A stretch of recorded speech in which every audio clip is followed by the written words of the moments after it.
fact that the tonight's specially scheduled meeting was convened in another room.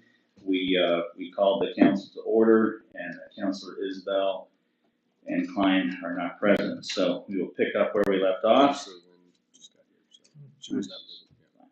And we will go ahead and start. We're going to invite our friend, Pastor Lucas, to come forward. And if you could get us off on a good word of prayer, we appreciate it, my friend. Let's pray. Heavenly Father, we come to you tonight, honored to be in your presence. Father, we thank you that this is the day that you have made. Father, help us to rejoice and to be glad in it. Father, we thank you for this great city. Father, we thank you for what you have before us this evening. Father, would you give us great wisdom and insight and discernment. And Father, would you bless everything we put our hands to. In your name we pray. Amen. Amen. Pastor, would you lead us in the Pledge of Allegiance, if you don't mind, sir? Pledge allegiance to the flag of the United States of America and to the republic for which it stands, one nation, under God, indivisible, with liberty and justice for all. Thank you, Pastor. One more, brother. Okay. Public comments. Read this real quick, just in case we have members of the public here tonight. Public comments is intended to provide citizens with an opportunity to address the council on issues affecting the city of Jinx. It is not intended to provide a forum for commercial, political, or similar topics. Citizens are typically limited to 2 public comments items per meeting. If a citizen requests to speak on a topic on which that citizen has commented in the last 180 days, the presiding officer may request the citizen submit their comment in writing, but we will not do that tonight. The most important thing to know about citizens' comments is please address them to the council, and we will not engage in a back and forth conversation or debate, but we do appreciate you being here. So with that being said, if there's anyone who would like to make a public comment, please come forward, start off with your name, your address or business address, and we welcome you. Good evening, Mrs. Bender. Hi. How are you? Good. Rhonda Bender, 6839 East 105th Street. I have a couple of items. One, I've got a demographic study that I wanted to present.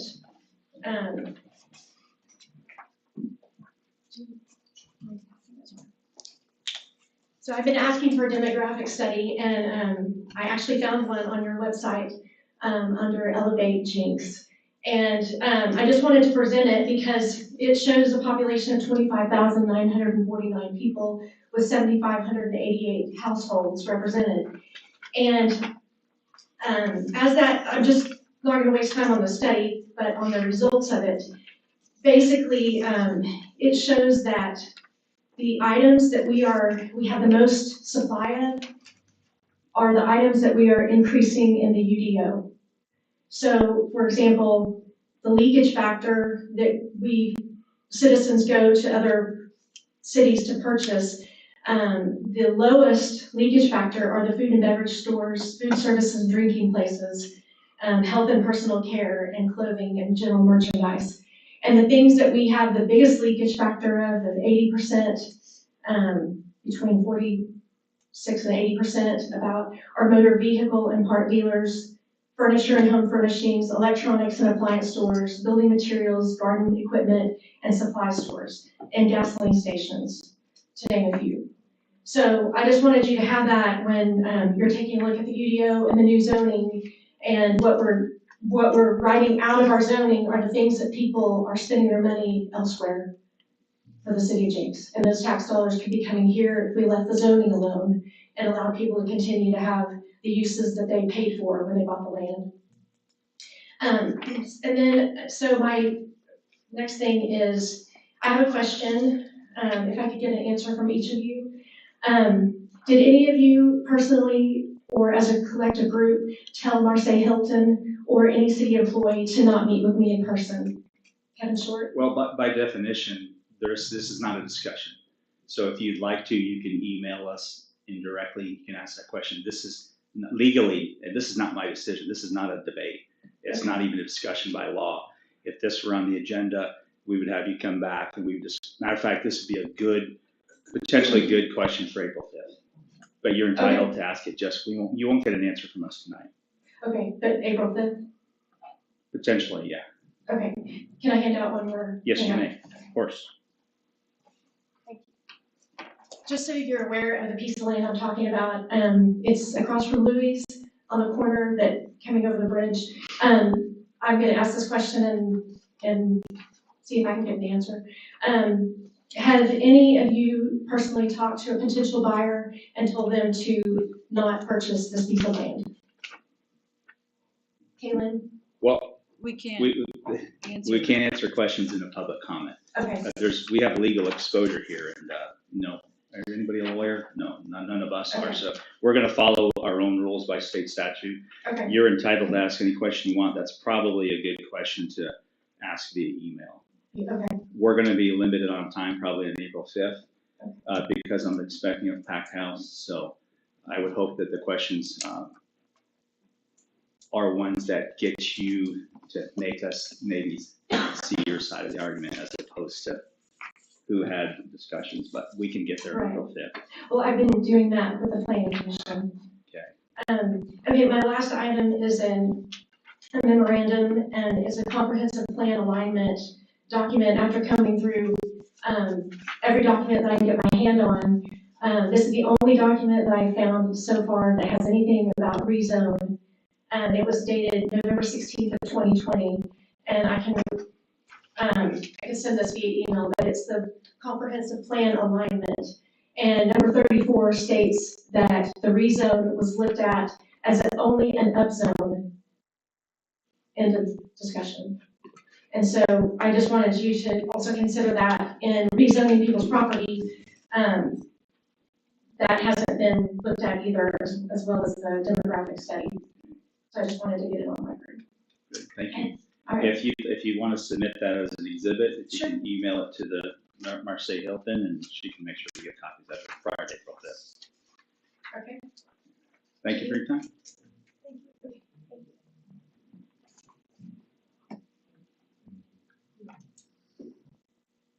Anyone else? Public comments? Not related to anything on tonight's agenda. All right, very well. We will close the floor to public comment, and we will move on to item number 1 in general businesses, which is the consent agenda. Is there a motion to consider approval of tonight's consent agenda? Mayor, Yes, ma'am. I would like to pull J.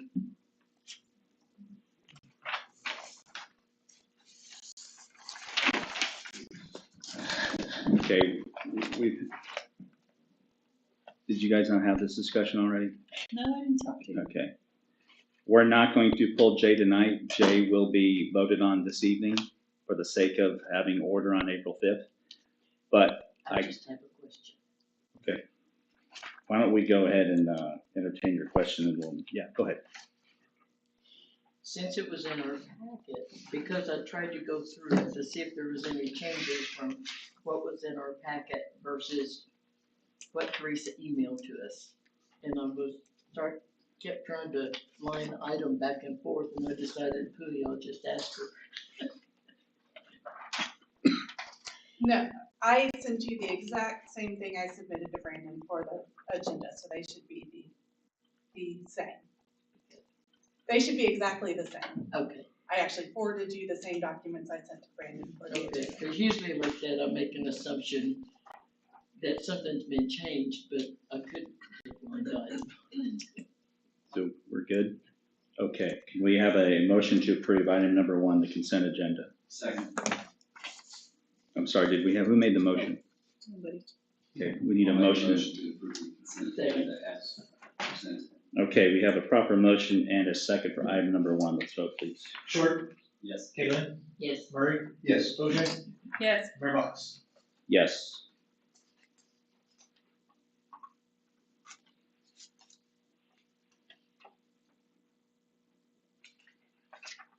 All right, we'll pull item 2.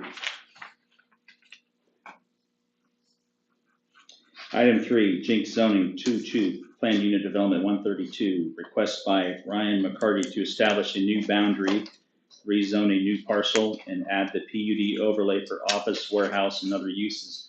General location being north of 121st Street between Elwood and Elm, We're on page 103 in your packet if you'd like to follow along. And Mrs. Hilton, good evening. Thank you, Mr. Mayor, council, and staff. This item comes before you from Brian McCarty, Select Design, as the applicant on this. It was approved at Planning Commission 7-0. There were no specific votes against it. The PUD is PUD 132, and this is a major amendment. And the reason it's a major amendment is because we're changing the boundary line of the original PUD. So Mr. Jordan came in and did a planned unit development over the entire parcel and rezoned it, everything that was north of the fire station, and included the 2 lots that he had previously lot split. In the meantime, he's selling off a portion and he's keeping a little sliver. So we're taking that little triangular piece, adding it to the big piece, rezoning the little piece to match the big piece, and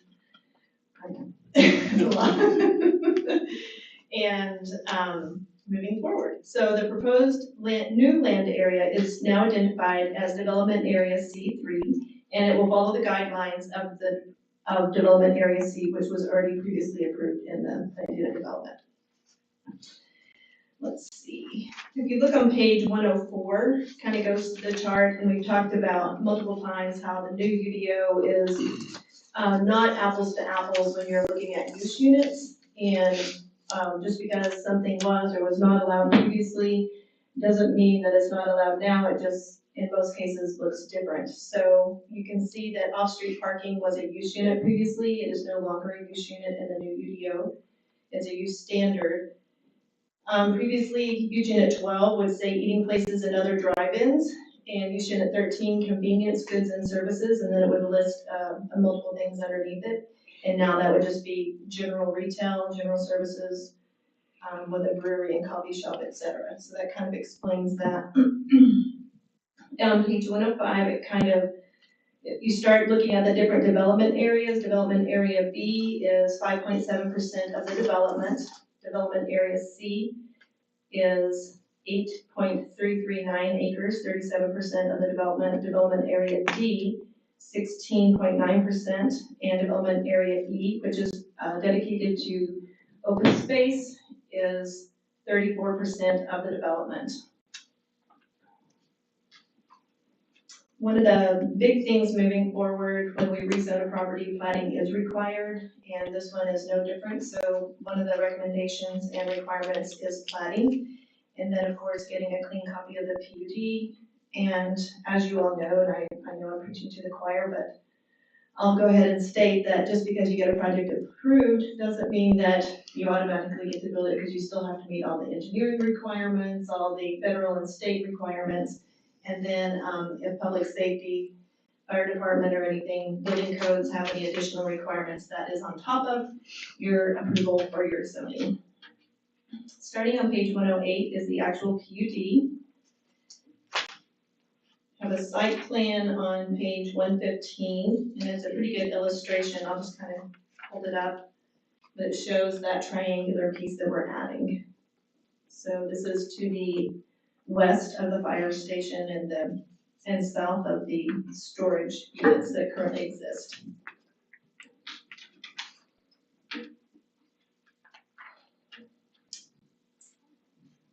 They have some building elevation concepts and signage concepts. And then on page 122, it shows the vehicular access and how that will, how they plan to accomplish that. And they have already met with the fire chief, and it's been under review for some time. They're getting ready to do some work on the northern piece. Then on page 123, you have the different development areas shown there.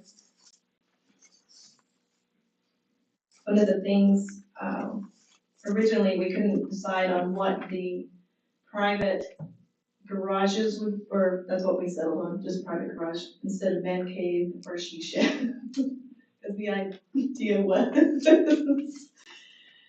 And I just wanted to remind you all too, that was originally zoned industrial, and because of the deed restriction, so we talked about all the different layers of development, but a deed restriction is another layer of development, and they are not allowed to have any type of habitable structure.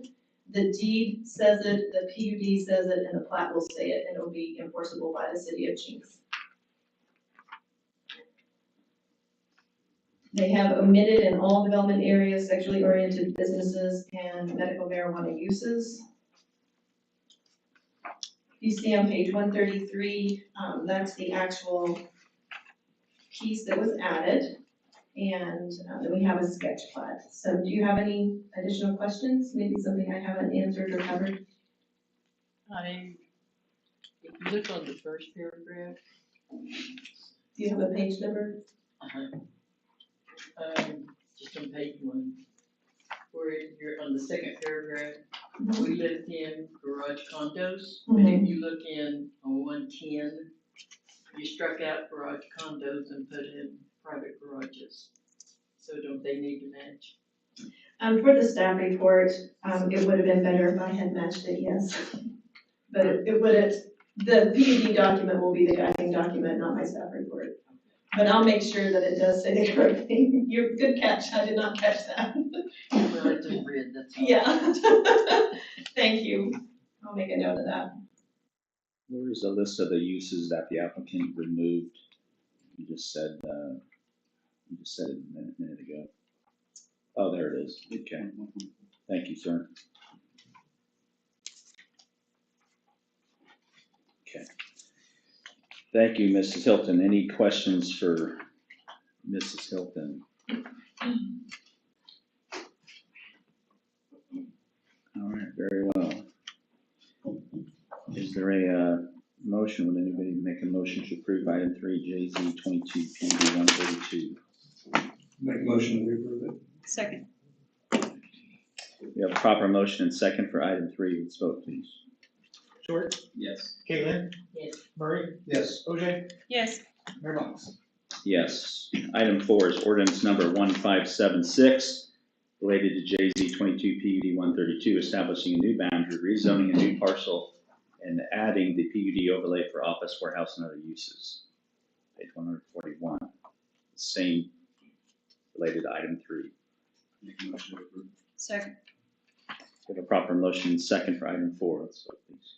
Short? Yes. Caitlin? Yes. Murray? Yes. OJ? Yes. Mayor Box? Yes. Item 5 is the emergency clause for ordinance number 1576. Move to approve. Second. We have a motion and a second for item 5. Let's vote, please. Short? Yes. Caitlin? Yes. Murray? Yes. OJ? Yes. Mayor Box? Yes, sir. Item 6 is Jinx zoning 22 PUD 134, a request by J.R. Donaldson for a planned unit development and a rezone from RS2 residential single family to RN2 residential multifamily to allow for townhomes, general location being 504 East C Street. We're on page 143, and Mrs. Hilton.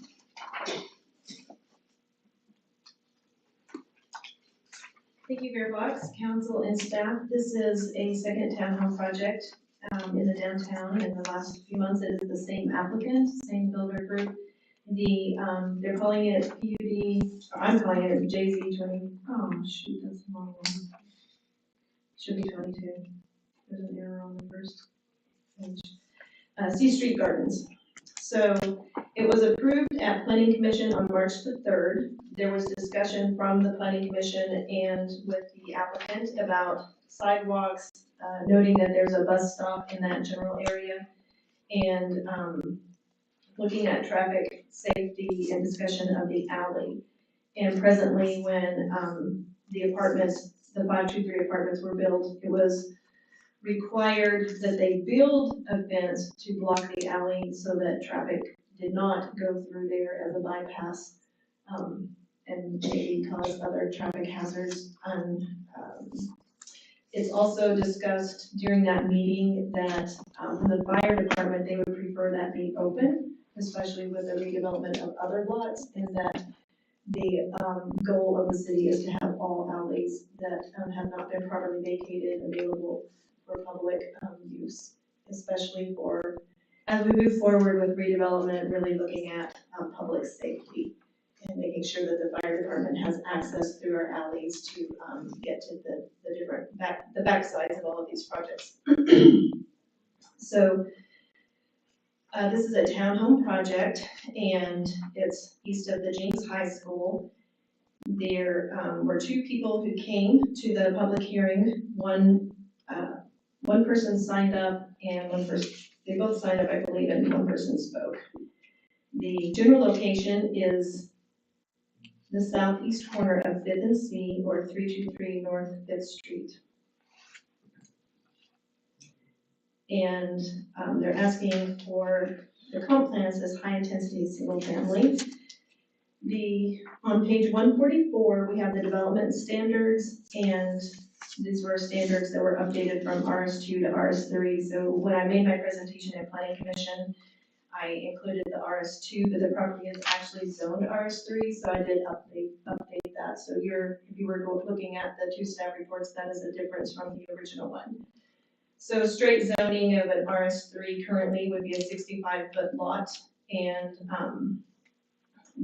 the town, that would be your street frontage, and the townhomes require 20 feet, and they are in this PUD looking at 20.5, so it's basically on target for a townhome project. And it has all the different standards there. If you look at the bottom of that page, 144 shows the location and the zoning around it. You can see that there's multifamily around it, there's residential, and then if you go another block south, you have commercial and other high intensity land uses and some office. The comp plan is shown on page 145, and then we have an aerial map at the bottom of page 145. So you see how they're very close to the post office and to the high school. So PUD 134 is a request to rezone to RM3 residential multifamily and place a restrictive covenant that planned unit development over the entire area. It's similar to what you saw that is currently built at 523 Brownstones. If approved, it would allow for the owner to develop the entire area as townhomes. Again, that does not mean that they don't have other hurdles. You still have to get through engineering, make sure that you have your stormwater, and make sure that you have proper other utilities, whether it's sewer, water, etc. You also they're required to build sidewalks, and they will actually be installing new stormwater, so that's a bonus for that area. The alley will have to be improved to city specifications, so anything from the 5th Street over will have to be improved on their lot. There were some general comments, and just looking and making sure that they know what the expectations are from public safety. So we're really trying as a staff to get the fire chief early in the conversation so that there aren't any surprises at the end, because a lot of times what looks good on paper from a planning perspective isn't doable from engineering or from public safety. So if you look on page 149, 148 starts the PUD, it's called the Gardens on C Street. 151 shows the general layout of the project.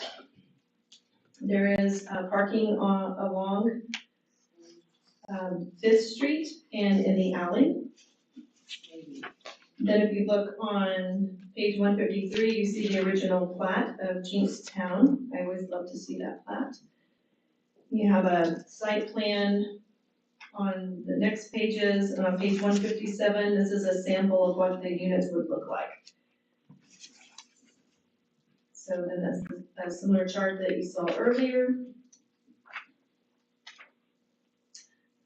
It has not gone to TAC. We don't take planned unit developments before technical advisory committee. We do that during the planning phase, and this one would have to be replatted just to make sure that you get the proper engineering done, the proper utilities and easements in place for this project. So I don't think I have anything else. Do you have any questions that maybe anything that I didn't cover? Yes. This is I am real hard pressed to know how they're gonna fit this if you've not driven by there, this is a very small lot. I mean, it is tiny. Not even a lot, really. And so safety that you've already spoke about is a huge concern considering the traffic on C Street. And I see, if I'm reading this correctly, that the parking is gonna be off of the alley, am I reading that correct? Okay. So do those 7 spaces meet enough for 6 buildings?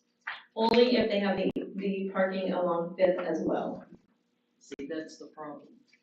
When you get into parking on Fifth Street, you know, we already talked about it on another construction project that A and the other Donaldson, you know, Yeah. it was less intrusive, I would use that word, if we parked on C versus if we parked on B Street because of the traffic. And so now we're even into a more narrow area that, you know, to be developed. So the safety is a huge concern because we can do what looks good on paper, but then in reality, you know, I can cite several things that's gone through that I've worked on, voted on, and since it's in my neighborhood, they do what they darn well please anyway. So that happens, and if they do it on this small side, it's really gonna be a safety hazard. So that's just a concern, that I have on this. So I'll be waiting to hear from our chief and engineering and stuff like that, cause it is a flooded area too. City just, I think a year ago, city just did a new culvert in that area because of the flooding, if I'm remembering correctly. I do believe that Mr. Donaldson has done multiple projects with the school, and he is familiar with the drainage issues in that area. So I think that that's a bonus for sure, him being able to be experienced with development in that area. He should be a little more sensitive to that, and it does, I mean, it has to go through all the engineering channels. It has to meet all the standards. I mean, it's tiny. It is 75. I was gonna ask you if you planned on buying over a couple of houses over, you know, when I found out about this, so apparently not. Then, Any idea off the top of your head how this lot size compares to the brownstones? That's a good question. oh, it's much smaller. You might be able to, It's smaller, Oh, okay. so I think that's, smaller. I don't know how to I compare. mean, this is like a postage stamp. well, they're only asking for 6 units.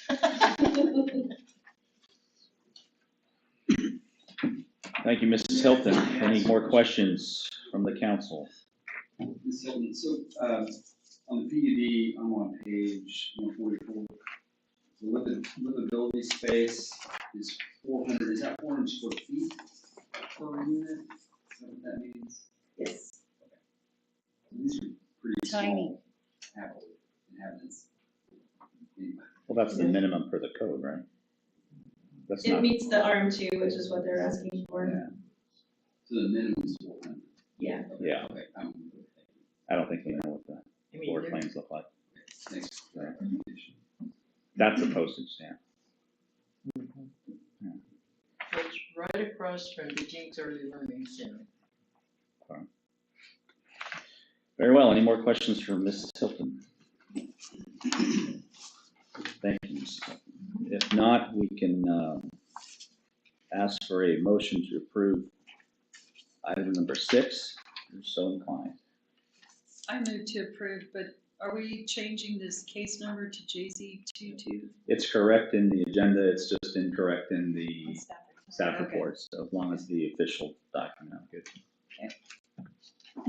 So we have a motion. Do we have a second? Second. We have a motion and a second for item 6. We can vote, please. Short, Yes. Caitlin, No, Murray?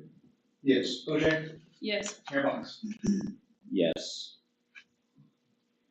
Item number 7 is ordinance number 1577 related to JZ 22 PUD 134 creating PUD 134 and rezoning the land to RM2. Move to approve. Second. We have a motion and second for item 7. Let's vote, please. Short, Yes. Kayleen, Yes. Murray. Yes. OJ, Yes. Mayor Box. Yes, item 8 is the emergency clause for ordinance number 1577. Vote, please. Move to approve. Second. Thank you. My apologies. Vote, please. Short, Yes. Kayleen, Yes. Murray. Yes. OJ, Yes. Mayor Box. Yes, thank you for the correction. Item number 9, right-of-way UEC 22-80, request by Eric Enart for a utility easement closure, the general location being block 5 of Hickory Creek of Jinx, page 166. Welcome back, Mrs. Hilton. Thank you, Mayor Box, council and staff. This is a cleanup item for Hickory Creek. It's an easement that they did not need. There's nothing in it. Technical Advisory Committee has been notified. They have 30 days to respond, and they cannot close the easement. Well, we can close the easement. They cannot vacate the easement before 30 days. So that being said, staff and Technical Advisory Committee do recommend approval of the easement closure and know that there will be an ultimate vacation in district court. Thank you. Any questions from Mrs. Hilton on item 9? Very well. Motion to approve. Second. Thank you. We have a motion and second for item 9. Let's vote, please. Short, Yes. Kayleen, Yes. Murray. Yes. OJ, Yes. Mayor Box. Yes, and for those of you on council, if you haven't had the chance yet to drive over Hickory Creek, it might be a really good example of what we want as a standard for residential neighborhoods going forward, if it can be profitable to the developer. You drive in and there's a covered area for the kids to wait on the bus stop, and it's protected from traffic. I don't think anybody's done that before, so very, very nice touch for that developer to do that, and certainly something we could ask developers to consider if they can still make money doing it. But take a drive by; it's really, really nice. Okay, item 10, the ordinance number 1578 related to right-of-way utility easement closure 2280. Move to approve. Second. Thank you. We have a proper motion second for item 10. Let's vote, please. Short, Yes. Kayleen, Yes. Murray. Yes. OJ, Yes. Mayor Box. Yes, item 11, the emergency clause for ordinance number 1578. Move to approve. Second. Thank you. Motion second for item 11. Vote, please. Short, Yes. Kayleen, Yes. Murray. Yes. OJ, Yes. Mayor Box. Yes, item 12 is accepting the fiscal year 2020, 2021 audit report prepared by L. Frank and Associates. Mr. Salcedo, we're on page 175. Is that the document that came in our, that I left at home? Mayor, members of council, this is the fiscal year 2021 fiscal audit performed by L. Frank and Associates. They issued a unmodified opinion, meaning that our financial statements material respects are in conformance with generally accepted accounting principles. And regarding our internal controls, they did not find any significant deficiencies or material weaknesses. Some areas of interest in the audit report would be starting on page 41. You have a breakdown of our outstanding long-term debt. So if you're ever curious of what the city currently owns or any of the trust owes, this is a good reference. And also starting on page 63, you have a breakdown of all the funds within the city and the JPWA, JPWA balance sheet and income statement, if you're ever curious on the funds for the city. And of most interest to me, our net position increased significantly again this year. So that's on page towards the beginning. That would be on page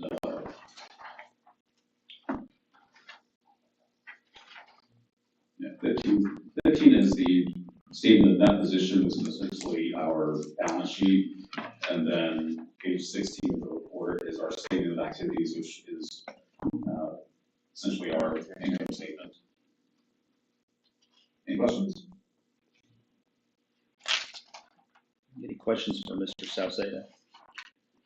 Let me ask you, in your world, numerically speaking, or letter grade, what do we have? So an unmodified opinion is a positive opinion, meaning that our financial statements are presented without any material misstatements. So that's what you want. Doesn't get better than that. Because that'd be A. Yes. A plus. Means It's A plus. Break it down. that's good. I like A plus. Yeah. Thank you, Mr. Salceda. All right, do we have a motion on item 12 to accept the 2021 audit report? I move to approve. Second. Thank you. We have a proper motion and second for item 12. Vote. Short? Yes. Caitlin? Yes. Murray? Yes. OJ? Yes. Mayor Fox? Yes, sir. Is there more? Oh, good, great. Item 13. Teresa wanted to really stay later. Yeah. Item 13 is a vote to enter executive session to engage in confidential communications between a public body and its attorney pursuant to Title 25, Section 307B4 concerning pending claim or litigation. Upon the advice of said attorney, that disclosure will seriously impair the ability of the public body to process the claim or to conduct pending litigation in the city of Jinx versus Wallace Engineering in Tulsa County. Skip the nomenclature. To discuss the purchase and appraisal of perpetual easements on real property located at 501 West Main Street for street improvements. We have a motion and a potential second to enter executive session. I move to enter executive Second. session. Thank you. We have a motion and a second. Let's vote, please. Short? Yes. Caitlin? Yes. Murray? Yes. OJ? Yes. Mayor Fox? Yes, we are departing for executive session at 6:48 I'm taking this. PM.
26. The council has returned from executive session where no votes were cast.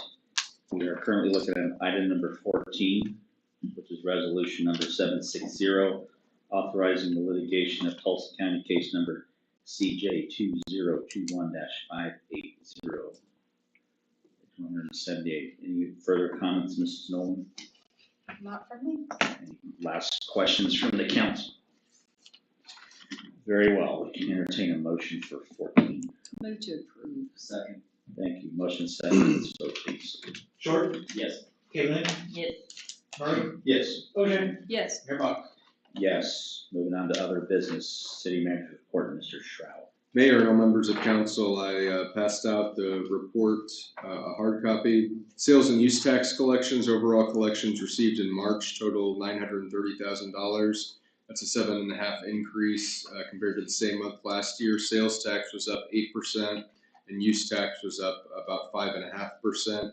This was the 11th largest sales and use tax check on record. And we anticipate more than likely the remaining 3 months of the year will have strong sales and use tax checks as we have previous years during the fourth quarter of the fiscal year. Upcoming events, we have the Jinx Chamber of Commerce Happy Hour Networking at Sidecar. That's Thursday at 4 o'clock. I think, do you want people to register for that? You can jump if you know, we're just gonna get it right back down. Yeah, so I think 4 to 5:30 at Sidecar. There's a legislative luncheon at noon on Friday. When's the registration date for that? Yeah. We have the Jinx Fire and Rescue Annual Recognition Banquet. That's 6 p.m. on Sunday at the Cape Brewing. If you haven't let Sarah or Pam know if you can attend, it'd be helpful if you did. The library property RFPs are due Wednesday, March 30th, and the aquarium run is Saturday, April 2nd. The Unified Development Ordinance, the Planning Commission had a public hearing on March 3rd.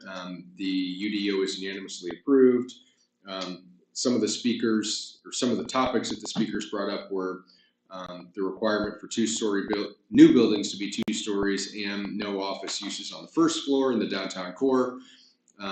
Even though the Planning Commission unanimously recommended that the council adopt the UDO, staff is recommending that we make a couple amendments or edits to that to allow office uses on the first floor and allow 1-story buildings to be built. Just clarification, the meeting of March from the UDO was not an action item. Planning Commission had already approved it, so they just have to. Okay. Yeah, just. We'll note that in the minutes. So that'll come before council as planned, April 5th.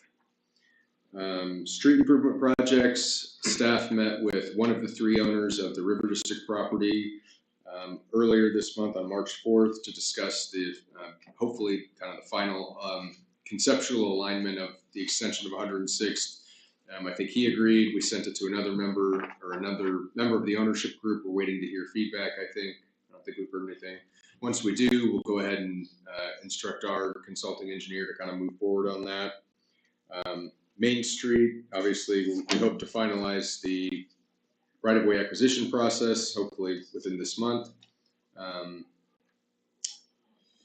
Melody Lane, Country Lake Estates, and Union Avenue Mill and Overlay is complete. We had some pretty positive feedback from certain business owners and residents. We also had some feedback in Country Lake Estates that after the milling and overlay was done, there was some stuff left out in the street or in people's yards. The contractor, I believe, went back out and cleaned all that up. So I think this has been a pretty successful project.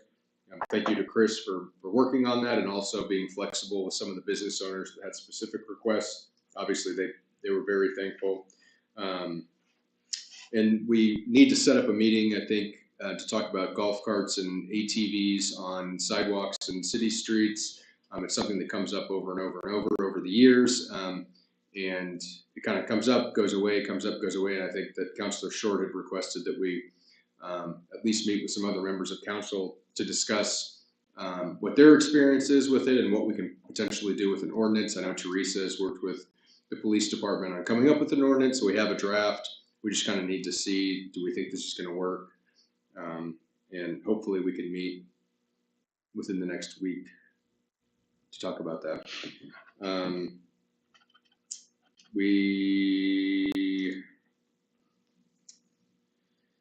are still working on the budget, and I think we'll have the first budget committee meetings hopefully in mid to late April. So if you have anything specific that you would like to talk about related to the budget, now would be a good time to do so. So if you have any other questions, I'd be happy to answer them. Any questions from Mr. Stroud? Yeah. Councilor Lynn? Welcome.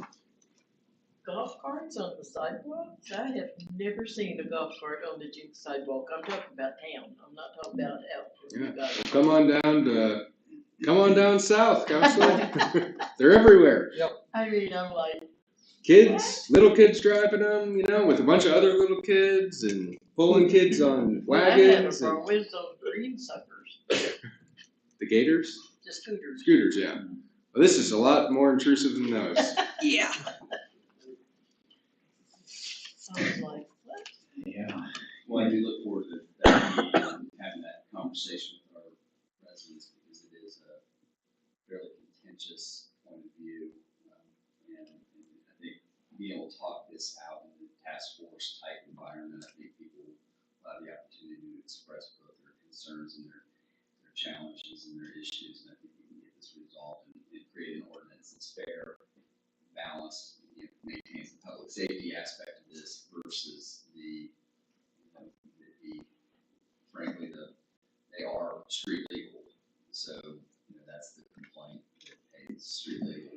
The other complaint is that, hey, these kids are using these things and we don't have a good ordinance to.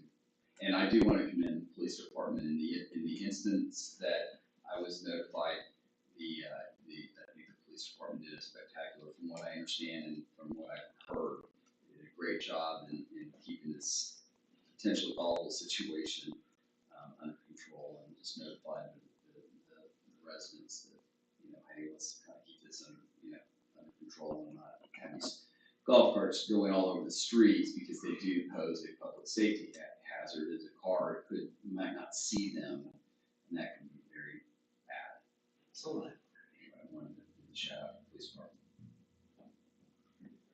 Chief, if you, as a point of reference, there's a Peachtree City, Georgia. It's a suburb of, well, I can't say it's a suburb of Covington, because Covington's a suburb.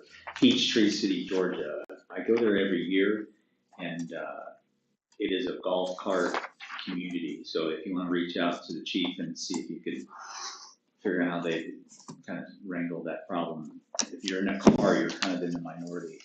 The trails and the sidewalks are beautiful, they're wide, and it's literally safe to drive a mile or two to go to a CVS or a Walgreens, and everybody's on a golf cart. So if you want to just reach out and kind of get a feel for how somebody else has dealt with that, I think we need to find a balance between safety and freedom, and given the current climate of the next few weeks, we need to be careful that we're not violating people's freedom. But no, I agree, and I do see a golf cart on Elgin all the time. I think we're blessed to live in a community where there's an abundance of golf carts, with 12-year-olds that have golf carts that are worth more than my SUV. Anyway, thank you. Mr. Isbell's not here tonight, so I'll assume there's no INCOG report. Did you make it to the? No. I don't even remember if I was there. If anybody has any committee reports, I'll give an opportunity to speak. Okay, very well. For the mayor's report, I'll tell you, I attended a week or so ago the Oklahoma Municipal League's Conference of Mayors in Oklahoma City. It's a 2-day event. The first day is a brainstorming session, and essentially I could describe this group as it's mayors and it's kind of feels like a political action committee. But we brought a number of resolutions onto the chamber floor. We do go into the House of Representatives, and we do conduct a session. We had a number of resolutions that we passed that we sent back to the House and eventually hopefully up to the governor.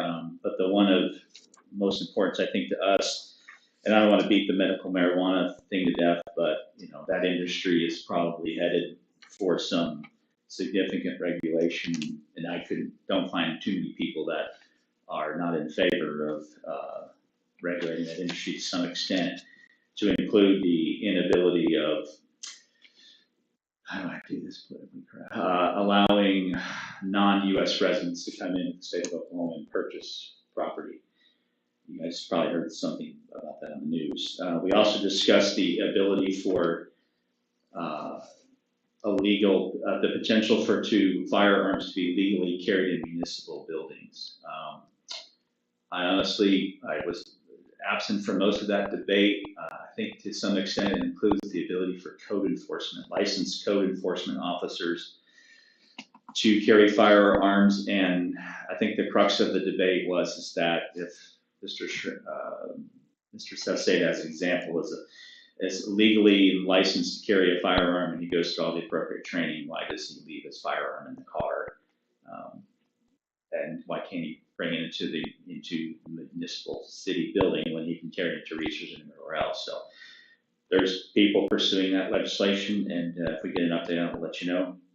Probably the one that I think that affects us the most is there is some discussion, and you can correct me later on, Mr.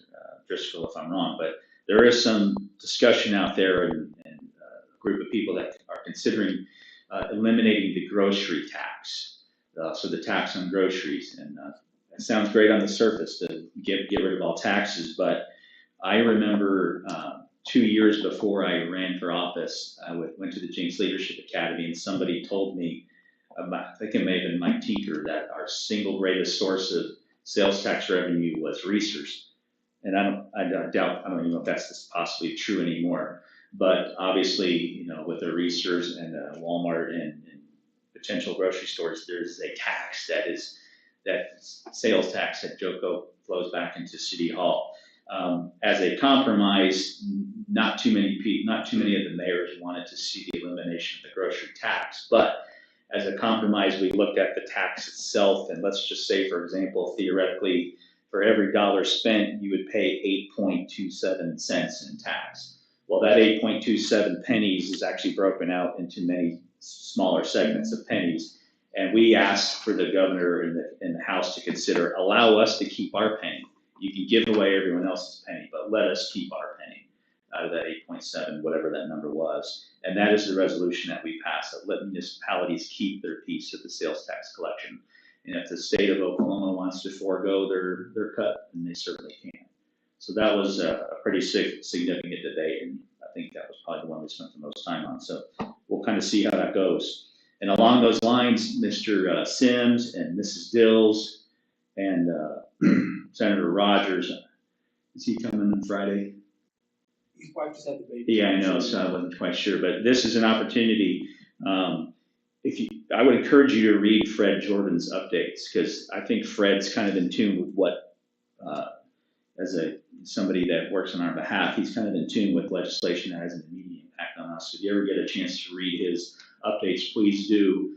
You're welcome. He's a great guy, so get engaged with him. And then when Lonnie and Sheila are in town, or Senator Rogers, that's your opportunity to kind of put the screws to them. I mean, that's what they're for. We are voting residents, and they work on our behalf. So if you have concerns about any of these taxes, ask them what their opinions are. And I'm sure you guys know they're pretty open and happy to explain those things to you. In addition, I got a call the other day from Congressman Mullen. You guys may know he's running for the United States Senate. He did come and ask to meet with me, and I thought it would be better served, his time would be better served if he could meet with all of us. I've only met him once. I didn't think a one-on-one was worth his time, so he will be coming to the chamber Friday morning at 9 o'clock. He'll be there for 1 hour, right? And you guys as elected leaders are certainly always welcome. So if you were considering who you might support in that Senate race, there he is. He'll be there for 1 hour to take your questions if you want to be there. And of course, we have the chamber luncheon just 2 hours after that. So that is all I have. I would encourage you to, it might be too late to cram for the final exam, but it's coming on April 5th. Mrs. Hilton is probably gonna be very busy. I haven't even yet given him a homework list yet to things we wanna do to prepare for that, but if you have any doubts whether or not you're supporting this, it's probably too late. You really, really need to get into it. I've had to read 30 pages a night, and I'm on my 5th time through the thing. It's excruciating. It's not a novel. It's not easy. There's a lot more pictures in this one than there was in the old one. So just when you're about to pass out, there's a pretty picture of a solar panel. So I would encourage you to read it because our citizens expect us to know what we're voting on. So please take a deep dive. And if you haven't, if Marseille's available, maybe schedule 1 hour, but make sure you're solid on this. Or go back and watch the replay of the planning commission meeting if you haven't already. It's good entertainment and it's good information. So that's all I have. Thank you very much. Yeah. Yes, Are ma'am. you getting Fred's update emails? I'm not. I assume they won't go to everybody. I don't check the to list. Any chance anybody knows? I'll check with them, because I thought we went through this last year, so. I just wondered if I was the only one. No, I doubt it. Yeah. I'm sorry, I don't actually look to see who he sends it to. Now, I got them last year and they're very informative. Yeah, he's good. I don't know. I'll check in with them. Yeah. Okay. Excellent. All right. Where did my agenda go? Where are we? For adjournment. Are we ready to adjourn? Is that it? I got some engineer questions, that's Well, fine. Can we do that on the flip flop on the other Yes. side? Okay, let's, if we're ready, we can entertain a motion for adjournment. Sure. I move to adjourn. Okay, thank you. We have a motion, a second for adjournment. Let's vote, please. Short? Yes. Caitlin? Yes. Murray? Yes. Bojang? Yes. Mayor Fox? Yes, thank you. We are adjourned at 7:45 PM and we will call to order JPWA. this specially scheduled meeting of the Jinx Public Works Authority. It is still Tuesday, March 22nd of 2022, at 7:45 PM. Let's roll call, please. Short? Here. Caitlin? Yes. Isabel? Here. Murray? I'm here. Bojang? Here. Klein? Mayor Fox? Yes, thank you. Item number 1 is consideration and appropriate action relating to approval of tonight's consent agenda. Is there a motion on the consent agenda? Move to approve. Second. Second. Thank you. Let's vote, please. Short? Yes. Caitlin? Yeah. Caitlin? Yes. Murray? Yes. Bojang? Yes. Mayor Fox? Yes, item 2 will pull under other business. General Manager report. Mr. Stroud, anything you'd like to add? Chair and all members of the authority, you have the reports in your packet. If you have any questions, we would be happy to answer them. Thank you, sir. Moving on to the monthly chamber report. Good evening. Oh, disregard, Councilor Lynn, I'm sorry. That's okay, I just have some quick questions. Yes, ma'am. Just to kind of see where we are, because when I went through the engineer report, some things jumped out at me that I wanted to ask some questions about, if that's okay, just briefly. First Street, Aquarium Place to Aquarium Drive, the design consultant is addressing comments from Union Pacific Railroad. How long has we been waiting on the railroad for that? A long time. Been numerous months, but it's been back and forth. They'll give some comments and then the consultants will respond and ask for more information. So it's been just a few months back and forth with them. I know the railroad is difficult, but I wanted to know where we are in finishing that street. And we've discussed the possibility of, since this is taking so long, potentially just overlaying 1st and 7th in the interim since this is taking a while, and then addressing, everything related to the railroad and otherwise as it comes about. But it just seems to be taking quite a while, so.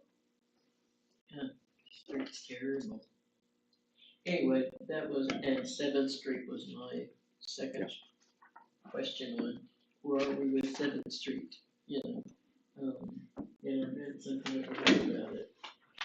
The other one,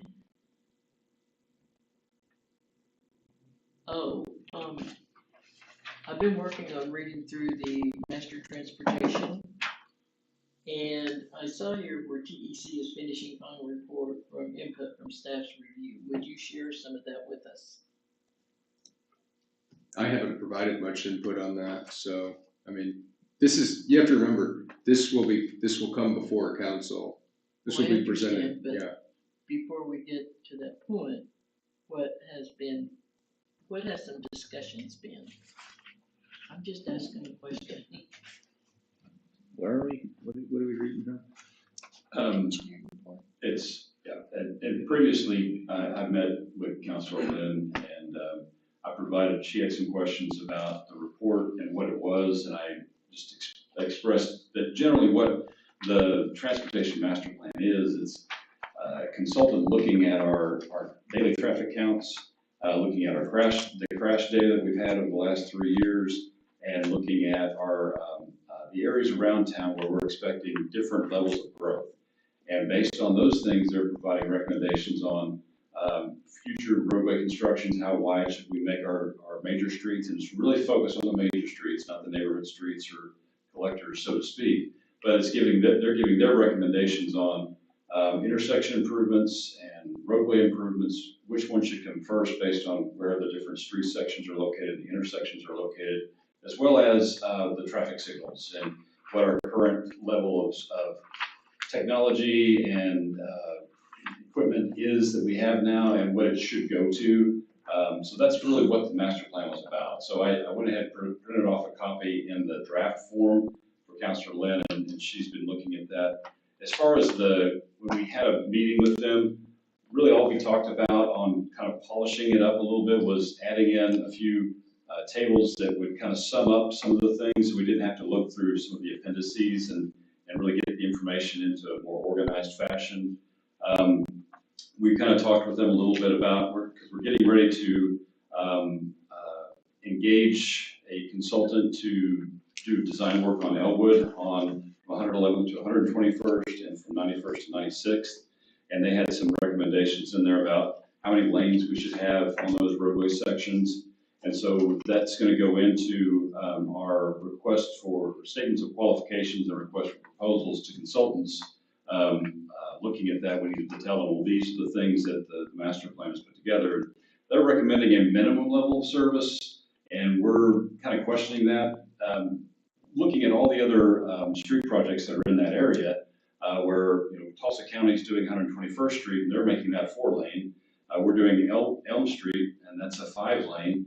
And so there's other streets around that area that they're recommending the Elwood section to be 3-lane. Anyway, we're kind of back and forth on that to see, does 3-lane really make sense? So anyway, those are the kind of things that we talked about in that meeting. So they should be putting the polishing touches on that. We should have the final report fairly soon. Thank you. And then my last question, one of my areas that I've asked about several times and sent emails about is the lift station. The original lift station at First and Comanche. And it looks like here, and so correct me if I'm wrong, the pump test for lift station 1 and 1A, which is that lift station, would that be a correct statement? Because when I was reading through this, I had not heard any testing or anything being done. The testing for that lift station, the reason why we're doing it is in support for the work that's being done design-wise on 106th and Elm lift station, where we've engaged Carollo Engineering to do a design to upgrade that lift station and the force main going from that lift station to the wastewater treatment plant.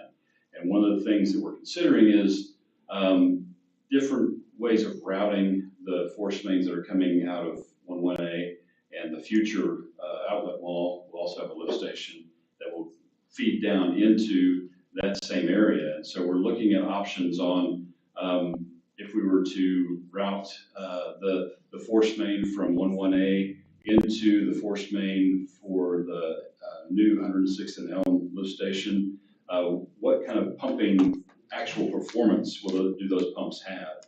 And there's no way to really know that until we test the pumps with pressure gauges and all that on site. So that's what they're going to do to assess that so that they can provide their recommendations on how we route the force mains. So knowing that when they were redone back in 2013-14, when the bond and all that went through, and there was only 34% reserve left from that, according to the documentation I have. And more than likely, since it's been so long, the 34% is already used up. Will this tell us whether or not we need to upgrade that lift station? No, hold on, because it's only looking at the mechanical pumps that we have in the lift station. How do they perform? Thank you. Any other questions for engineering while I'm here? Thank you, Mr. Floyd. All right, thank you, Councilor Lynn. On the chamber report, Mr. Driscoll, good evening. Good evening, Mr. Chairman, members of the authority. In regard to your question about the grocery sales tax, in conversations with some legislators, I think Representative Sims mentioned at our last legislative luncheon, the state and the way it's written would still allow the cities to collect sales tax on groceries. So whatever happens with them, they say that's the case. Perfect. Can you imagine the mayor of Norman and the mayor of Stillwater causing a lot of confusion on that topic? Yeah. But the way it was explained to me, I asked, I think the same conversation you're referring to, we were part of, yeah, so we asked that question and we'll see if it actually passes or not, but yeah, that seems to be the language. Thank you. And then on Congressman Mullen as well, thank you, Mr. Mayor, for passing that information along. You guys should have got an email from me this morning. If you'd like to attend, just let Brady know so we make sure we've got plenty of seating and everything. But we'll also be reaching out to some of the other viable candidates for that seat as well and inviting them to private sit-down meetings so we can have more intimate conversation than like a luncheon would typically provide. So we'll be in contact for those. Since Councilor Isbell isn't here, I will note a typo on the front page. I apparently can't spell February. It's tough. Too many R's. On the business checkup side, there really isn't any substantive data change from the past several months. There are trends that we're seeing are still there. It's business is strong here in Jinx. We're not seeing any faltering. Supply chain issues still there. The cost of goods, the gas price increase, I think spooked a few people, but if they're coming back down, so hopefully that'll make it a little bit easier. In the report, you'll note there is an uptick, a continuing uptick. This last month was really good. Zach had a lot of conversations with businesses looking to either start or locate here in Jinx. So I think that's a statement to the state of the economy and the desire to be here with our demographic here in the Jinx community.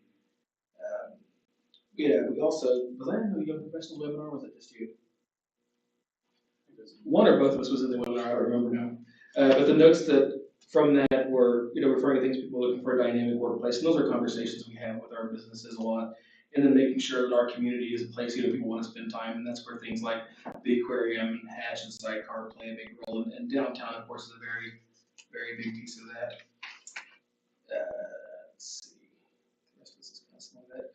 I mentioned, I think at our last meeting, but Zach and I were able to attend the Jinx High School Entrepreneurs Club's first speaker event last month. We're helping them schedule this one, so that's kind of been a labor of love for us, I think, is getting an entrepreneurial club started in the high school and really get in front of the kids and let them find out, what they need to start their own business. So we're looking forward to continuing that. And if you don't know Principal Eric Fox, I would advise, take a chance to meet him. I think Councilor Short probably got to know Eric quite well. He's been a really great resource for us, and we've enjoyed that partnership.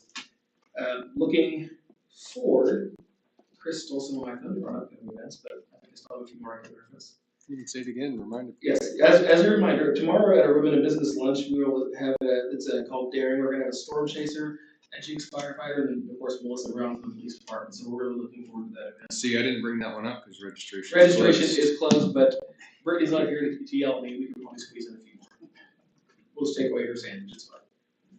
Chris mentioned membership happy hour, legislative luncheon, and the OMEG groundbreaking has been rescheduled to April 1st. We're working with OMEG to get press release information and some stuff out for that as well. So kind of tentatively get that on your calendars for April 1st at 11:30. As soon as we get final information, we will send out the official invitation. That is the date that we have all put aside.